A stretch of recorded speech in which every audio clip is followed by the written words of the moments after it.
యేసు రక్తమే జయం పరిచర్య ప్రైజ్ ద లార్డ్. మార్చ్ 8వ తేదీ 2025.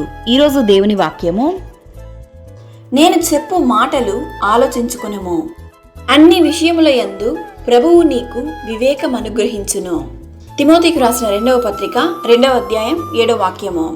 క్రీస్తునందు ప్రియులారా, పరిశుద్ధ గ్రంథాన్ని మనం ధ్యానించినట్లయితే ప్రభువు నీకు ఆలోచనయు వివేకమును అనుగ్రహించును.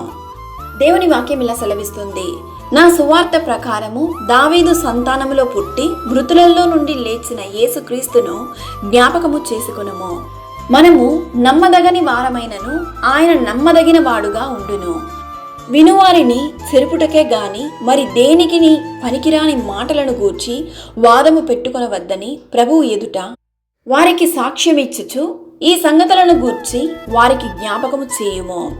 దేవుని ఎదుట యోగ్యునిగాను సిగ్గుపడనక్కరలేని పనివానిగాను సత్యవాక్యమును సరిగ్గా ఉపదేశించువానిగాను నిన్ను నీవే దేవునికి కనబరుచుకొనుటకు జాగ్రత్త పడుము.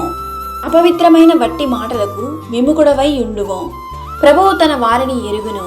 అనుదినము ప్రభువు నామమును ఒప్పుకొను ప్రతివాడును దుర్నీతి నుండి తొలగిపోవును. దేవుని మాటను విని ఆయన ఆలోచనకు లోబడి అన్ని విషయముల యందు ప్రభువు చిత్తానుసారంగా నడుచుకొనేదము. ప్రభు అయిన యేసుక్రీస్తు కృపా కనికరము దీవెనలు మనందరికీ తోడయుండును గాక.